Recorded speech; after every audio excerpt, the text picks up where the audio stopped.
In 1975, a couple named Jackson and Martha Wright were reportedly driving from New Jersey to New York City. Their journey required them to pass through the Lincoln Tunnel, a 1.5-mile long tunnel that runs under the Hudson River, connecting Weehawken, New Jersey to Midtown Manhattan. According to the story, as they were traveling through the tunnel, their conditions became worse and worse, obscuring their vision. Some versions of the story attribute this to heavy snow, while others mention condensation on the car windows. Regardless of the specific cause, the reduced visibility prompted the couple to take action. Jackson Wright, who was driving, decided to pull over within the tunnel. He reportedly got out of the car to wipe the windshield clean. Martha, his wife, offered to help by cleaning the rear window. According to Jackson's account, when he finished cleaning the front windshield and went to the back of the car, his wife had vanished without a trace. He neither heard nor saw anything unusual take place during this brief moment. Following Martha's disappearance, an investigation was reportedly launched. However, despite efforts to locate her, no trace of Martha Wright was ever found. The subsequent investigation could find no evidence of foul play. Several aspects of this case make it particularly interesting. The Lincoln Tunnel is a confined space with limited exits. It seems implausible for someone to disappear so quickly in such an environment without being noticed. Additionally, despite the tunnel being busy, there were no other witnesses. As time passed, while some believe the events were true, many others have stated that they believe that this was a hoax.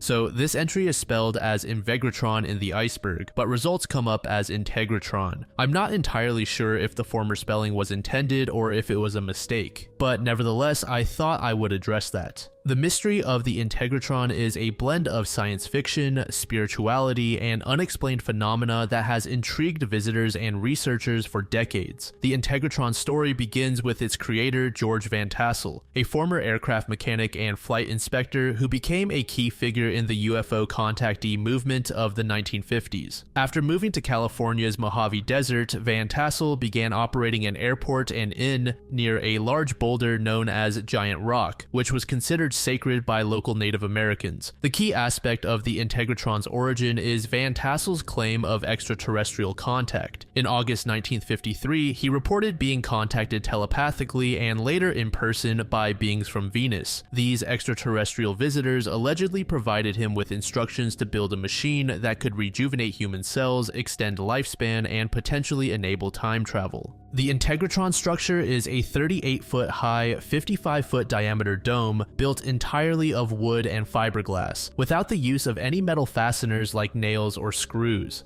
A 1-ton concrete ring at the apex forms a small oculus, while the building is ringed by a rotating wheel of metal spikes, with scaffolding-like structures curving down the rear. Construction began in 1954 and continued for 18 years until Van Tassel's death in 1978. The project was primarily funded through donations, including contributions from Howard Hughes. Van Tassel claimed the design was based on a combination of Moses' tabernacle, the writings of Nikola Tesla, and telepathic instructions from extraterrestrials. The structure was intentionally built on what Van Tassel claimed was an intersection of powerful geomagnetic forces. This location was said to be crucial for focusing and amplifying the Earth's magnetic field through the building's geometry. Van Tassel claimed the structure could generate strong intermittent magnetic fields, resulting in plasma generation and negative air ionization inside the building. He speculated that these electromagnetic fields could resonate with and recharge human cellular structures.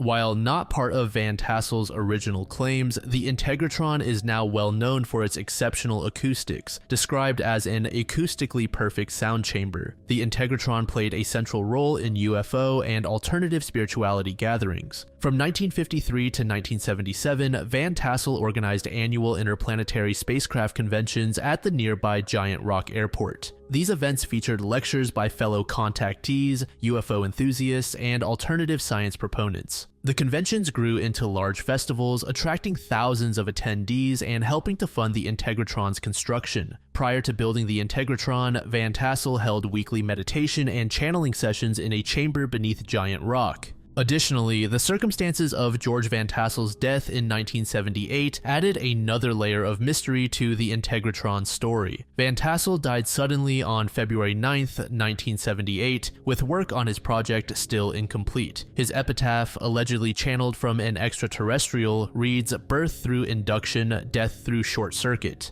Shortly after his death, Van Tassel's electronic equipment, notes, and diagrams disappeared from the property and have never been recovered. His FBI file remains classified, further fueling speculation about his work and connections. After Van Tassel's death, the Integratron went through several phases of ownership and use. From 1978 to 1986, it was leased to various groups by Van Tassel's second wife, Doris. In 1986, facing mounting debt, Doris offered the property for sale. From 1987 to 1999, new owners Emil Canning and Diana Cushing preserved the structure and began opening it to the public periodically. In 2000, the Integratron was purchased by three sisters, Joanne, Nancy, and Patty Carl. The Carl sisters have been involved with the Integratron's restoration and maintenance for over 30 years. They have developed the popular sound bath experience, utilizing the structure's unique acoustic properties.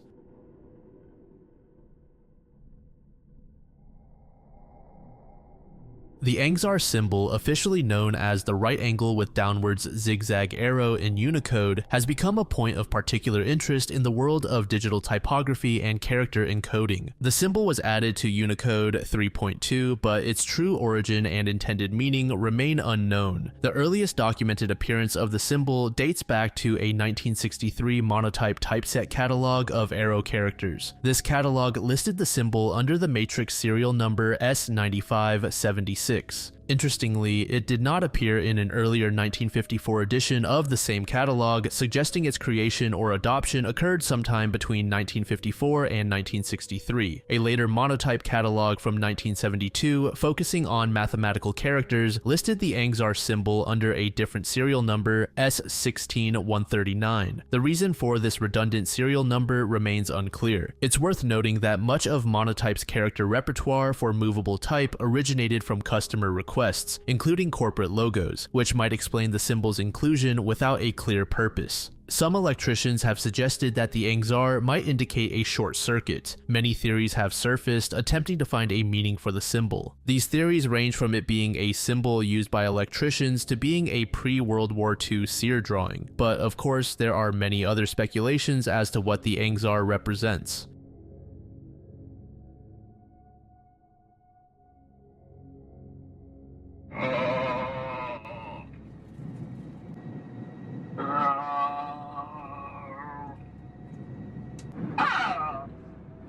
This next entry revolves around a video posted on Twitter/TikTok back in September 22nd, 2022 by a user named Emerson Collins. In it, we hear the audio that was played a few moments earlier. In the original video, you can hear a flight attendant address the sound, stating that the staff was trying to turn off the quote-unquote irritating sound that was playing. Apparently, this was not the first time someone on board an American Airlines flight has experienced odd noises. And after comparing the voices, many believe that they were all coming from the same person. What makes this incident all the more perplexing is that these announcement systems on planes are hardwired closed systems, which should make hacking into them very tedious. To this day, no one knows who was behind the noise or what exactly made the person behind it make such uncomfortable sounds.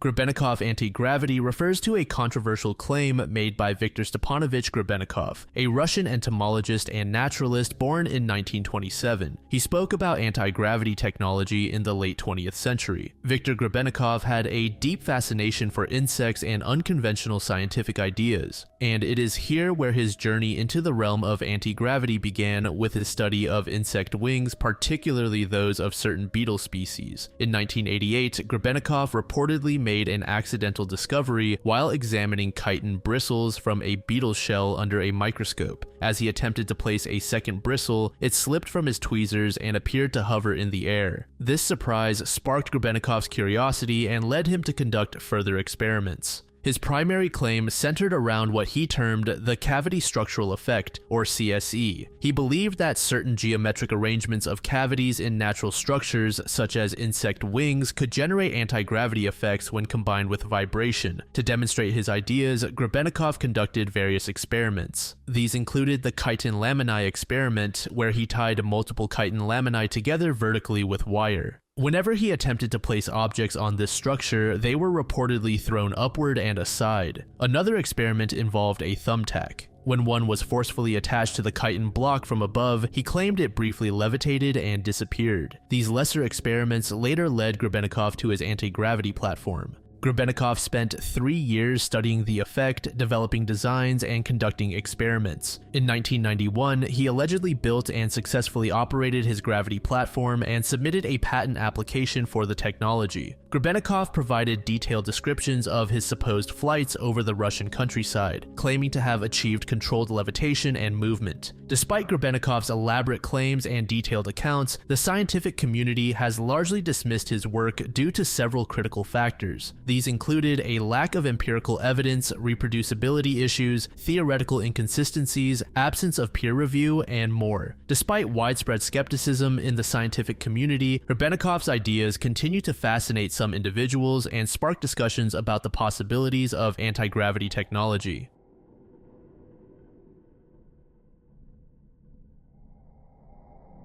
The Council of 13 or 13 Illuminati families conspiracy theory is a belief system that has gained traction in certain circles. This theory posits that a small group of elite families controls global affairs, wielding immense power over politics, economics, and society. While there's no credible evidence supporting these claims, the theory has persisted and changed over time. The roots of this conspiracy theory can be traced back to various sources. Historical precedents exist, such as the writings of German politician Walter Rathenau in 1909, who suggested that 300 men guided Europe's economic fates. This idea was later misinterpreted and incorporated into conspiracy theories. Additionally, the Protocols of the Elders of Zion, a fraudulent anti-Semitic text published in the early 20th century, claimed to reveal a Jewish plan for global domination. Despite being thoroughly debunked, it continues to influence conspiracy theories. Modern interpretations by authors like Fritz Springmeier have expanded on these ideas, presenting detailed, though unsubstantiated, accounts of the alleged Illuminati bloodlines. According to proponents of this theory, the following families are said to be part of the Illuminati: Astor, Bundy, Collins, DuPont, Freeman, Kennedy, Lee, Onassis, Rockefeller, Russell, Van Duyn, Merovingian, and Rothschild.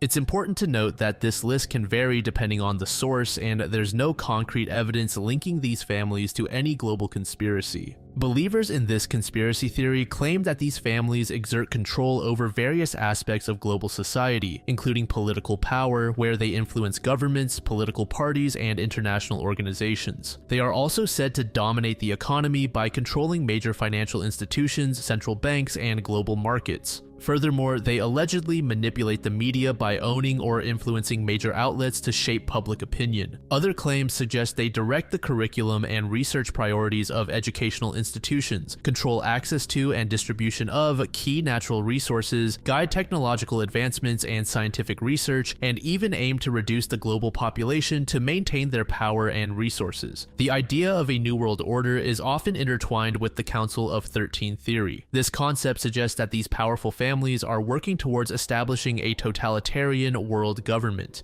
Key aspects of this belief include the creation of a single world government that would supersede national sovereignty, the implementation of a unified global economic system, potentially including a single world currency, and the establishment of a one world religion or cultural system. Additionally, believers claim that advanced technology would be used for surveillance and control of the population. There is no credible evidence supporting the existence of a coordinated, all-powerful group controlling world events. Many aspects of these theories contradict known historical facts and the complexities of global politics and economics. Psychologically, conspiracy theories often provide simple explanations for complex world events, which can be appealing in times of uncertainty.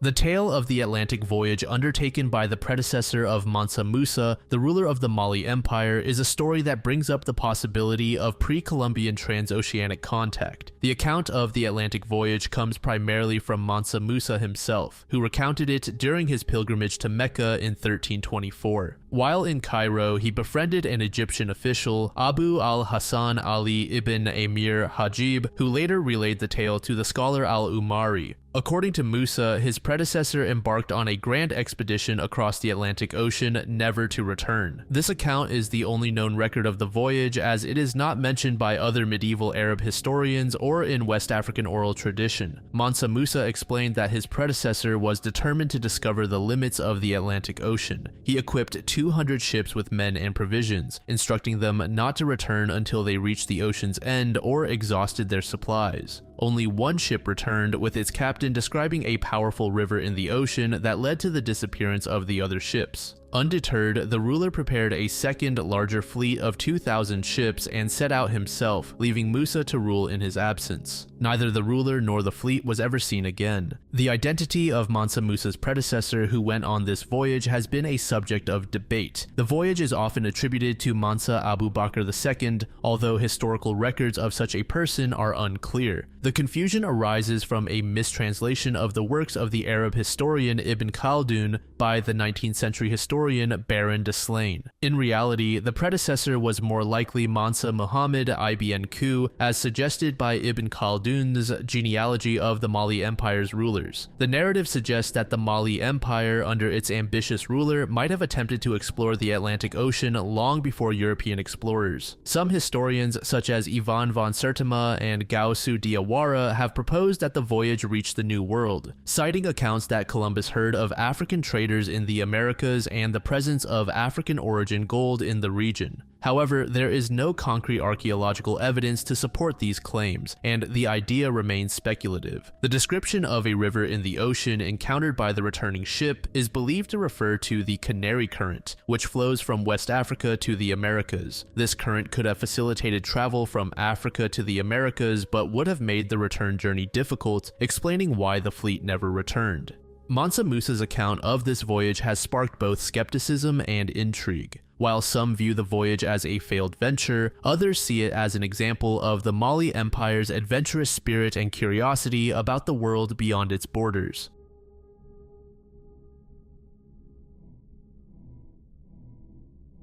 This next entry is considered partially solved, but depending on the person, you might just consider it outright figured out. The mystery of the spine collector is a case that has intrigued the publishing world for years. It involves the theft of unpublished manuscripts through an elaborate phishing scheme, leading to widespread confusion and speculation about the motives behind these actions. The spine collector began their spree around 2016, targeting authors, editors, agents, and publishers by impersonating industry professionals. The scam involved creating fake email addresses that closely resembled legitimate ones, a classic phishing technique. The thief would then request unpublished manuscripts, often succeeding in obtaining them. This scheme required a deep understanding of the publishing industry, including its jargon and key players. The perpetrator registered over 300 domains to carry out these phishing attempts. They demonstrated familiarity with the industry, using insider knowledge to convincingly impersonate trusted contacts. The emails were often believable, with only subtle differences from legitimate communications, such as minor spelling changes in domain names. The scam targeted a wide range of authors, from high-profile figures like Margaret Atwood and Sally Rooney to lesser-known newer authors. The thefts spanned multiple countries, affecting publishers and literary agents globally. Despite the scale of the operation, the stolen manuscripts were never leaked or sold, which added to the mystery. The impact on the victims was primarily emotional rather than financial. Authors and publishers were distressed by the loss of control over their work and the potential implications of the thefts. The publishing industry, which relies heavily on trust and relationships, was totally shaken by this breach. In January 2022, Filippo Bernardini, a 29-year-old Italian citizen working for Simon & Schuster in London, was arrested by the FBI at John F. Kennedy International Airport. Bernardini was charged with wire fraud and aggravated identity theft and accused of being the mastermind behind the scheme. He allegedly used his insider knowledge to impersonate industry professionals and obtain manuscripts. Despite the arrest, the motives behind Bernardini's actions remain unclear. The FBI suggested he was trying to steal literary ideas for himself, but this explanation did not satisfy industry experts. The manuscripts were not used for financial gain, and Bernardini did not appear to have attempted to publish or sell them. One theory suggests that his actions were driven by a desire to advance his career within the publishing industry. By obtaining early access to unpublished manuscripts, he might have believed he could gain an edge as a literary scout or translator. Having insider information on upcoming works could potentially enhance his reputation and influence in the industry. Another speculation is that Bernardini's motives were psychological rather than financial. The thrill of successfully deceiving prominent figures in the publishing world and gaining access to their work might have provided a sense of power and control. This kind of behavior can sometimes be driven by a desire for recognition or validation, especially if the individual feels marginalized or undervalued in their professional life. Some have speculated that these actions were motivated by a genuine passion for literature. As someone deeply involved in the literary world, he might have been driven by a desire to read and possess unpublished works, valuing the manuscripts for their artistic content rather than any potential monetary gain.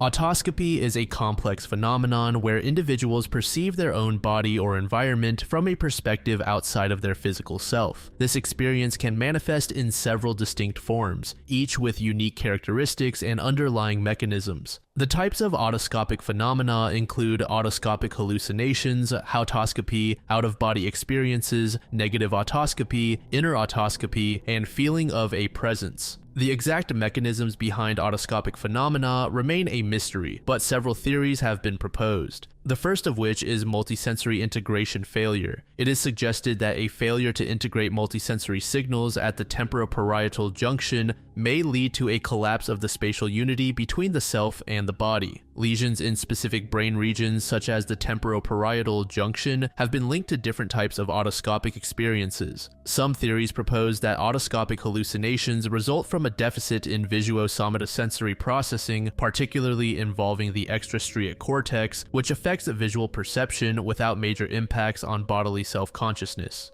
Another theory suggests this involves the processing of emotional and interoceptive signals. The posterior insula's role in processing emotional and interoceptive signals is considered crucial for maintaining bodily self-consciousness, and disruptions here may contribute to autoscopic experiences. Autoscopy has been a subject of fascination throughout history, appearing in folklore, mythology, and literature. Some legends have compared this to meeting a doppelganger, which in many cultures is seen as an omen of death or misfortune.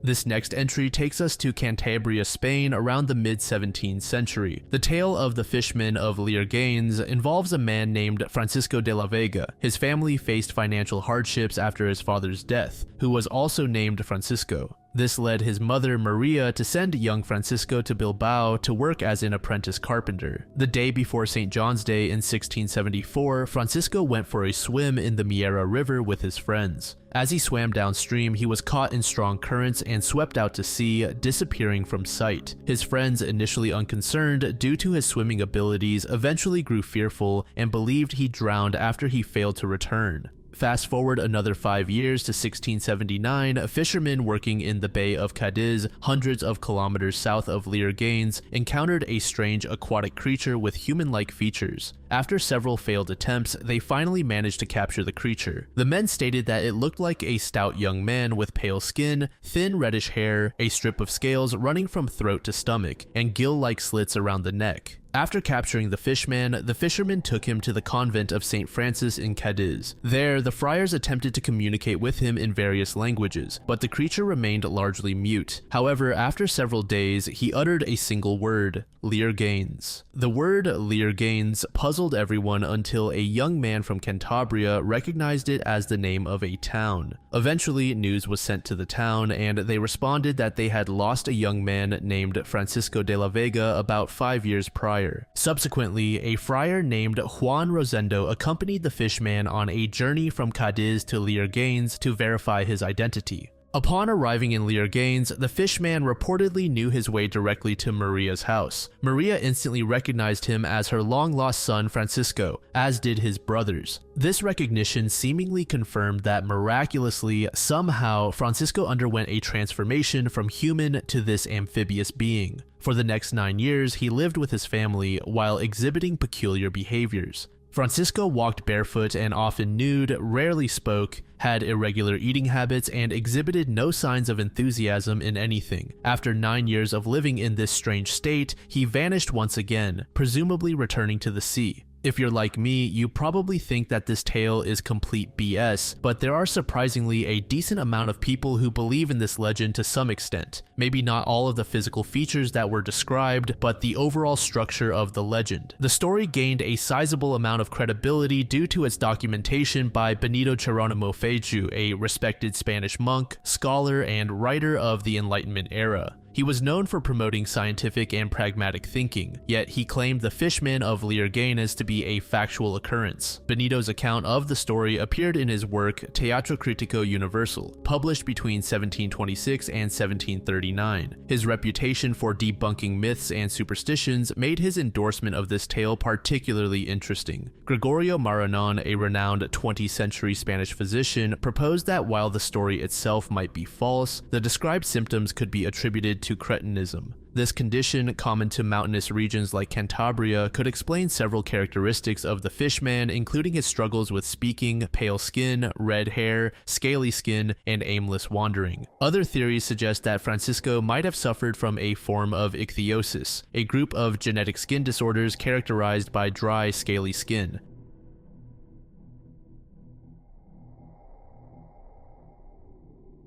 The mysterious stone structure discovered beneath the Sea of Galilee is an archaeological find that has intrigued researchers and historians alike. This massive, cone-shaped monument presents a puzzle regarding its origins, purpose, and the civilization that constructed it. The structure was first detected in 2003 during a sonar survey of the southwestern part of the Sea of Galilee. It is a massive monument made of unhewn basalt cobbles and boulders, weighing an estimated 60,000 tons. The structure measures approximately 230 feet in diameter and rises nearly 32 feet high. The monument is submerged under the Sea of Galilee, which is a tectonically active region. This could mean that the structure was originally built on dry land and later submerged due to rising water levels or tectonic activity. Additionally, the boulders used have natural faces with no signs of cutting or chiseling, and there is no apparent construction pattern or delineation of walls. The estimated age of the structure is several thousand years, likely dating back to the early Bronze Age or the 3rd millennium BCE. This estimation is based on the natural buildup of sand around its base, which suggests a construction period between 2,000 and 12,000 years ago. Researchers believe there may be a connection between the structure and the nearby ancient city of Beit Yera, the largest and most fortified city in the area during the early Bronze Age. The city was a significant urban center, and the structure's proximity suggests a potential cultural or ceremonial purpose. Furthermore, the region around the Sea of Galilee is home to several other megalithic structures, such as the monumental site of Khirbet Beteha, which comprises concentric stone circles. These sites, like the submerged structure, are believed to date back to the early Bronze Age. The exact purpose of the structure remains unknown, but several theories have been proposed. The first being that it was a burial site. The structure resembles early burial cairns found in Europe, suggesting it could have been used as a burial site. However, no human remains or artifacts have been found to support this theory conclusively. Another theory posits that the structure could have been used as a fish nursery. Similar stone structures have been found in the Sea of Galilee used to attract fish, but none match the scale of this monument. Given its massive size and the effort required to construct it, the structure may have served a ceremonial or symbolic purpose, possibly related to the cultural or religious practices of the people who built it. Researchers plan to conduct underwater archaeological excavations to uncover artifacts and organic materials that could provide more precise dating and insights into the structure's purpose and the civilization that constructed it. This ongoing research aims to enhance understanding of the region's geological history, including past tectonic movements and changing water levels.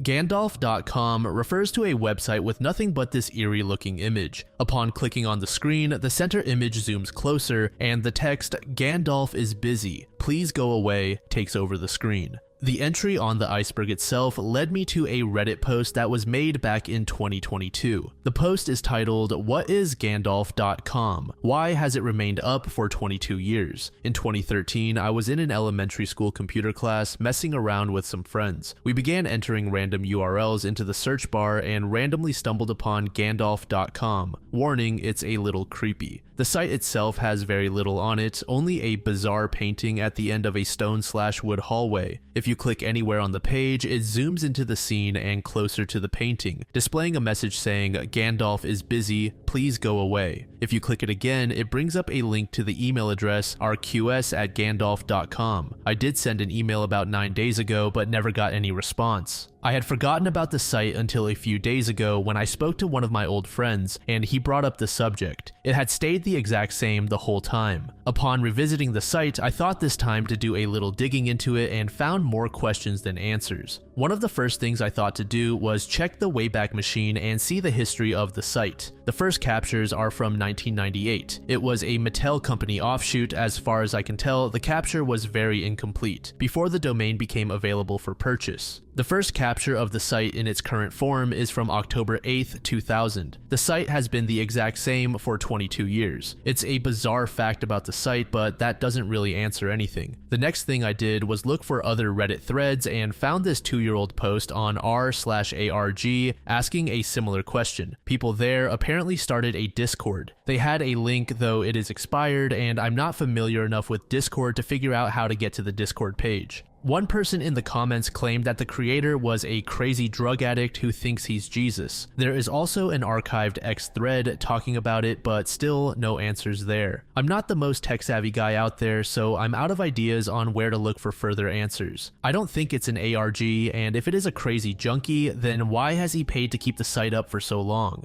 User Panic Attack said, "If there's been no updates, maybe it was a planned project that the creator never got around to, but doesn't want to lose the domain name. I haven't had my website functional in 5 years, but I keep paying for the name and then forgetting about it until I get a renewal notice." User Meowington's Mistress said, "In the early days of the internet, people bought popular domain names in hopes of cashing in by forcing businesses and celebrities to buy the domain instead of suing for it. This was a get-rich-quick scheme in which people bought up every variation of domains that contained the names of popular businesses, celebrities, and brands. This actually had some limited success for people. With the Peter Jackson Lord of the Rings movies beginning production in 1999, I would not be surprised if someone bought this domain in hopes of cashing in on the popularity of the films. Why they keep the domain is a mystery, but the timing is very much linked to the Lord of the Rings films, and I doubt that is a coincidence." User Stealthy Butthole said, "I just went down a 5-hour rabbit hole stalking a paranoid schizoid on the internet. Thanks for that. I did find out he used to play MUDs back in 2002. It is possible this used to be an advertisement of some sort to get into a MUD, and this guy just remembered reading it, and his brain latched onto it, and that's why he posted the phrase on his blog.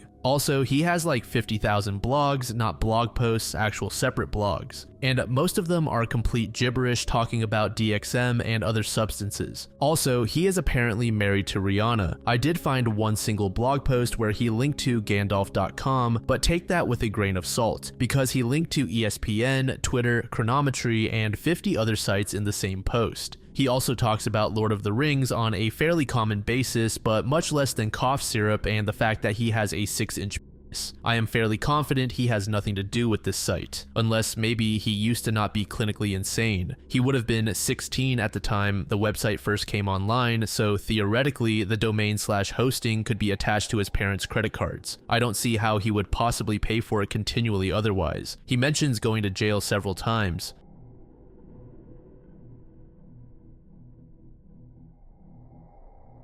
This next entry refers to another Reddit post that was created back in 2020. It was made by a user named acarter8. The post is titled "The Vanishing Hotel Room." A true urban legend. Near the turn of the century, a distraught young woman rushed into the British Embassy in Paris. She and her mother were on their way home and, owing to the shortage of accommodations in the crowded city, had taken 2 single rooms in a hotel. The mother chose room 342, decorated with rose-strewn wallpaper and plum-colored velvet curtains. Then, the older woman collapsed on the bed. The daughter summoned a house doctor. After examining the ill guest and talking excitedly in French with the hotel manager, the house doctor told the young woman that her mother was seriously ill and must have some medicine. However, the proper medication could only be found in his office on the other side of town. The daughter would have to go with him in his carriage to retrieve the medication. What should have been a simple errand consumed what seemed like hours. The driver kept the horses to an amble and seemed to steer in circles, and the doctor took a long time to find the medicine.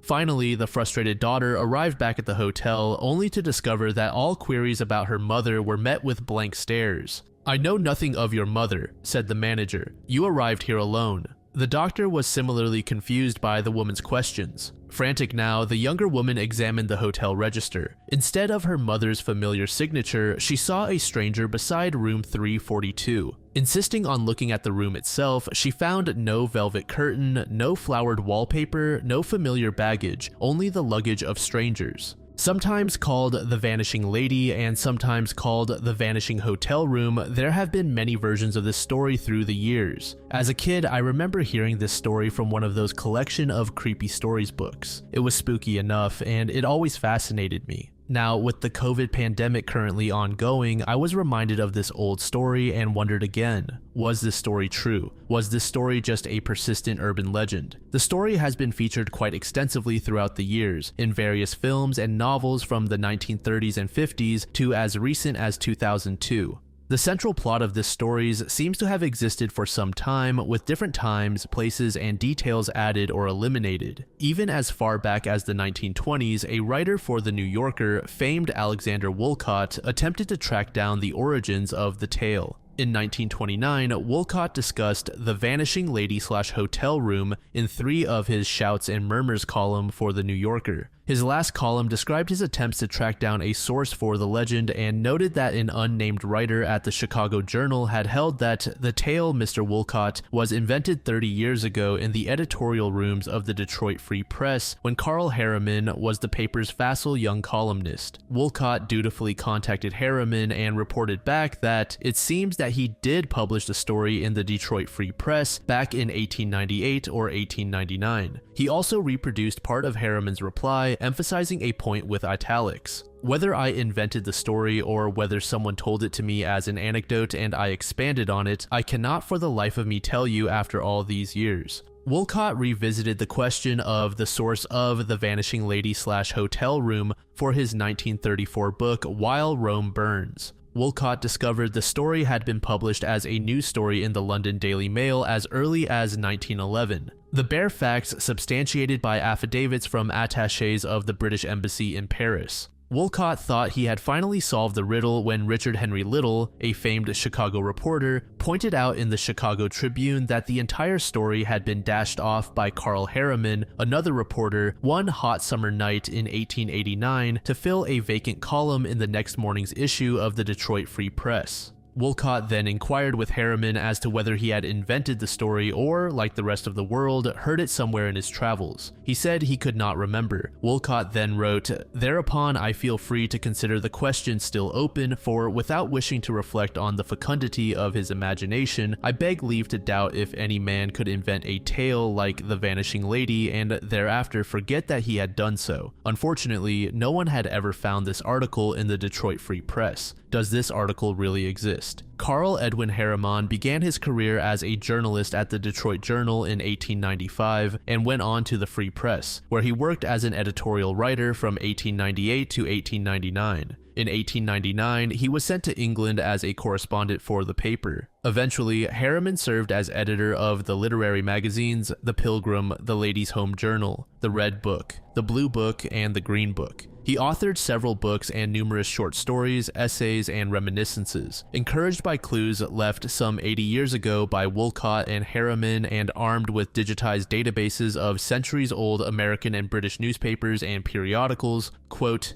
investigator and the brilliant urban legend researcher Bonnie Taylor Blake take on the case in 2010. Not only were they able to find examples that preceded Belloc Lowndes' novel, including a remarkable piece, told as true, that had appeared in the Chicago Daily Tribune in 1912, but they also eventually unearthed Harriman's telling buried within the pages of the Detroit Free Press. Scouring the archives of the Free Press, they succeeded in locating not one but two instances in which the paper published the vanishing lady in the late 1890s. However, neither version bore Harriman's name. One of these tellings, published on the 18th of September 1898 as Porch Tales, The Disappearance of Mrs. Neebe, is attributed to Kenneth Herford. When trying to learn about Herford, only fleeting glimpses of him are captured. Interestingly, his path paralleled Harriman's early career. Like Harriman, Herford attended the University of Michigan because one of his pieces appeared in the May 1897 issue of The Inlander, the student-run literary magazine for which Harriman wrote and served as an editor. Both students seem to have preferred journalism to academics, showing up at the Free Press around the same time. At the paper, Harriman worked as an editorial writer, and Herford wrote a literary column. According to the newspaper's searchable archive, Harriman is listed as an author of pieces written between January 1898 and July 1912. Herford's many columns were published between October 1897 and January 1900.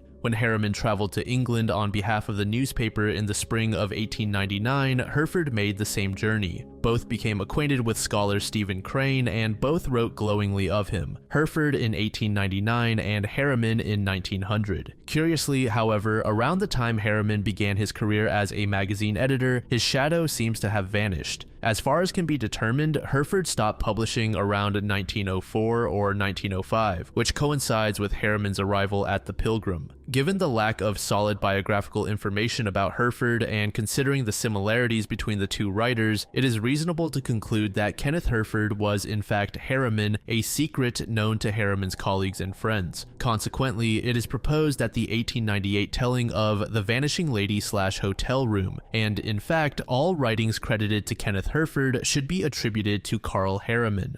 Harriman's Porch Tales, The Disappearance of Mrs. Neebe is much like other known versions of the tale. A British mother and her two daughters stop at a hotel in Paris on the way home from Berlin. The story is accompanied by an illustration showing Mrs. Neebe, weary from the trip, sitting in her room with the girls at her side. Mrs. Neebe dies overnight from black smallpox, a hemorrhagic form of the disease, and the hotel conceals her death to save its reputation. There is no mention of the Paris exposition, nor is there an assurance that the events described actually took place. Neither Harriman nor his alter ego, however, was responsible for the slightly earlier and unattributed version of The Vanishing Lady/Hotel Room discovered in the pages of the Free Press. Dropped out of existence, A Strange and True Mystery of the French Capital appeared on November 14, 1897, 10 months before the Herford-Harriman form was published. This telling, tighter and much shorter than Harriman's and less reliant on dialogue, is similar to Harriman's in structure. It describes the arrival at a Parisian hotel of an American woman and her two daughters early during the course of the exposition. They had traveled extensively despite the mothers feeling ill the entire trip.